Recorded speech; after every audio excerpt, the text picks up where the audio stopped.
जहां मैं खड़ा हूं ये एरिया है सेक्टर 48 का। सेक्टर 48 फरीदाबाद एक ऐसा पोर्श एरिया जिसके लिए कहा जाता है कि लोग बडकल गांव से या फिर और जो दूर दराज के जो गांव हैं वहां से निकलकर और बाहरी आदमी भी यहां पर आकर फ्लैट खरीदते और रहते हैं। ये बड़ी बड़ी इमारतें जो आपको मेरे पीछे जो दिखाई दे रही हैं और मेरे बराबर में जो दिखाई दे रही हैं, पीछे आपको ये बने हुए मकान दिखाई दे रहे हैं। और अगर आप थोड़ा सा पीछे देखेंगे तो शायद ये 3 नंबर वाली मस्जिद हमें पीछे दिखाई दे रही है। और उसके बिल्कुल पीछे अगर आप यहाँ देखेंगे तो आपको यहाँ दिखाई देगा ये गंदगी का अंबार।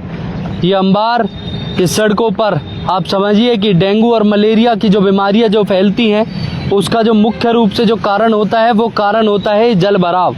और ये जल भराव ना होकर भी ये पानी जो गंदा पानी होता है जो यहाँ पर डटा रहता है, खड़ा रहता है, उस एरिया में हम मौजूद हैं। सेक्टर 48 इसको कहा जाता है। पीछे आप देखेंगे एक बेहद सुंदर स्कूल है बच्चों का और पीछे भी बड़ी बड़ी इमारतें जो हैं वो बनी हुई है। लेकिन आप ये देखिए कि यहाँ की सहूलियत और आखिर हमारे फरीदाबाद का जो प्रशासन है, क्या वो इस हजारों की आबादी में रहने वाले लोगों के लिए आंखें मूंद कर बैठा है? क्या उनको ये गंदगी यहाँ पर दिखाई नहीं देती, या उनको यहाँ पर ये पानी की और जल भराव की समस्याएं दिखाई नहीं देती? क्या ये तालाब है या कोई झील है? क्या ये बडकल की झील है जिसमें लोग यहाँ पर नाव लेकर सुबह सुबह सैर करने आते हैं, या ये ऐसी झील है जहाँ पर लोग पैदल चलकर या दौड़ लगाकर अपने फेफड़ों को आप समझिए कि सांस देने का काम करते हैं? ये बेहद वो गंदा इलाका है जो फरीदाबाद के अंदर आता है और सेक्टर 48 के अंदर आता है। इसके लिए शायद ही किसी अधिकारी की आंखें खुली हों, लेकिन ये चीज़ें दर्शाती हैं कि ये गंदगी का अंबार लोगों की सहूलियत के लिए तो कतई नहीं हो सकता। और यहाँ पर रहने वाले जो ये लोग हैं इनको मैं बिल्कुल लिख कर दे सकता हूँ कि पॉल्यूशन भरपूर मात्रा में होगा। हालांकि बारिश का समय है और जो लोग कहते हैं कि हम गौ सेवक हैं, हम गायों की सेवा करते हैं, या फिर जो बजरंग दल और ये पशुओं से रिलेटेड जो चीज़ों से जुड़े हुए हैं, उनको यहाँ आकर देखना चाहिए कि ये जो गाय हमें यहाँ पर दिखाई दे रही है ये कोई हरा चारा खाकर तंदुरुस्त नहीं है, ये यहाँ के इस कूड़े को खाती हैं। आप देखिए कि ये घोर कलयुग हमें तब नजर आता है जब हमें अंडे के छिलके कुछ ऐसे पड़े हुए यहाँ पर दिखाई दे जाएं। और इन पर मुंह मारती कौन है? ये गाय मारती। ये देखिए पॉलीथीन, मतलब आपको दिखाई देगी। ये इससे ज़्यादा घोर कलयुग और आप ये समझिए कि नर्क नहीं हो सकता कि पशु धन जो है, गाय जो है, जिसके अंदर कहते हैं कि 33 कोटि के देवी देवता विराजमान है, वो गंदगी खाने को मजबूर है। गौशालाएं इतनी सारी है फरीदाबाद में, लेकिन किसी गौशाला के संचालक पर इतना सा भी रत्ती भर असर नहीं पड़ता इन गायों को देखकर। उनका दिल नहीं दुखता। और आप अगर यहाँ पर ये देख लें, ये हजारों की आबादी है, यहाँ पर लोग रहते हैं और उन रहने वालों के साथ आपको यहाँ पर दिखाई देगा। मैं अगर आपको दिखाऊं एक बार जूम करके तो ये गंदा एरिया एकदम से यहाँ पर प्रतीत होता है। आपको ये सारी चीज़ें गंदगी से भरी हुई और सराबोर नजर आएंगी। हम लड़ाई तो लड़ रहे थे एक युद्ध टूटी सड़कों के विरुद्ध, लेकिन इस कचरे पर भी अगर एक बार नज़र डाल लें तो एक कचरा का आप समझिए इंदौर जैसा बनने वाला था फरीदाबाद। क्या ये इंदौर है? क्या इसी को आप इंदौर की परिभाषा देंगे? क्या इसी के लिए आप कहेंगे कि हम इंदौर जैसा फरीदाबाद बना रहे हैं? आप इंदौर जैसा फरीदाबाद नहीं, आप फरीदाबाद को उससे भी ज़्यादा बदहाल करने का काम कर रहे हैं, क्योंकि आप अपने अधिकारियों को कभी नहीं लताड़ते, आप अपने अधिकारियों पर कभी शिकंजा नहीं कसते।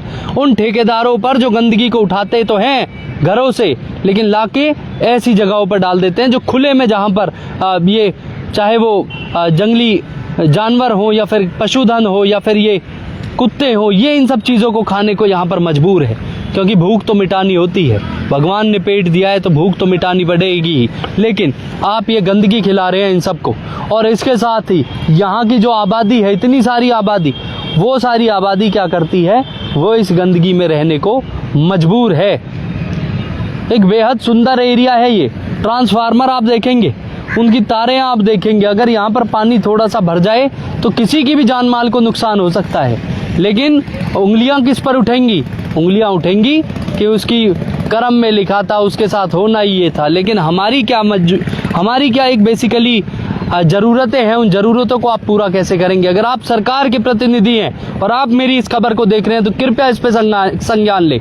आप देखें इन स्कूलों में जहां बच्चे पढ़ने आते होंगे, चाहे प्राइवेट ही स्कूल सही, लेकिन उनके पास इस तरीके का आप ऐसी बड़ी बड़ी मंजिलें खरीदते होंगे ताकि आपको ये बड़ी बड़ी मंजिलें, ताकि आपको एनवायरनमेंट मिले, आपको दिखाई दे ग्रीनरी, लेकिन ग्रीनरी नहीं, आपको दिखाई देती है गंदगी। और ये गंदगी से भरी हुई ये पीछे, मेरे बिल्कुल पीछे, ये इसको आप जोड़ कह लो, तालाब कह लो, गंदी नाली कह लो या क्या कह लो।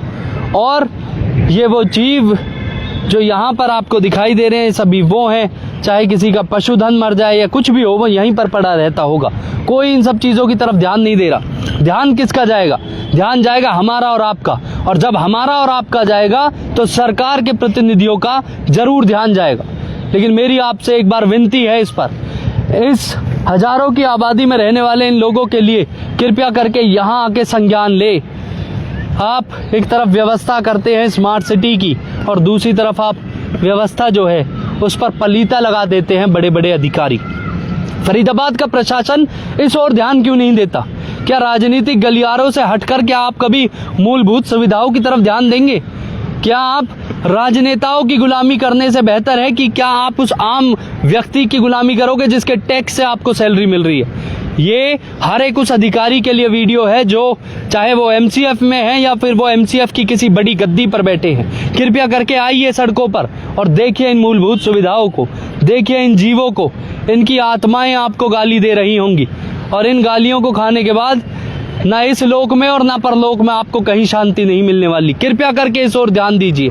आपको देखना चाहिए इस तरफ। सेक्टर 48 पोर्श एरिया है फरीदाबाद का, लेकिन ये पोर्श एरिया आज बद से बदतर की तरफ है। आप देख रहे थे न्यूज़ हेडलाइंस। धन्यवाद।